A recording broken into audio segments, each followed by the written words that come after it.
बिस्मिल्लाहिर्रहमानिर्रहीम। ये देखिए यहाँ पे अगर हम ये अर्लांगर एंड गेसर सिस्टम है और ये लॉयड्स क्लासिफिकेशन है। देखें तो ए में ही आपको देखें लॉयड 3 बार आपको नज़र आएगा, तीन तक आपको नज़र आएगा, यानी कि ए में लॉयड की 3 तक 3 के 3 वो ए में ही ख़त्म हो जाते हैं। ये देखें, ठीक है ना। कैसे ए अल्फ़ा जो है, ए अल्फ़ा का जो सेंसरी कंपोनेंट है उसको लॉयड ने पकड़ के उस टाइप 1 के दिया, उसको टाइप 1 को फिर टाइप 1A और टाइप B उसने डिवाइड कर दिया।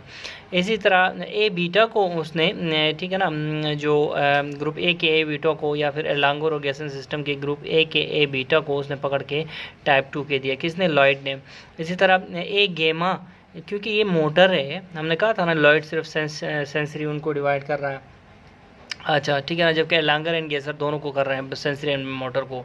तो जो टाइप ए गेमा है, जी फॉर गेमा, जी फॉर घर घर घर घर मोटर, ठीक है। तो जब ये मोटर है तो इसकी कोई क्लासिफिकेशन आपको लॉयड में नहीं मिलेगी, क्योंकि लॉयड सिर्फ सेंसरी है।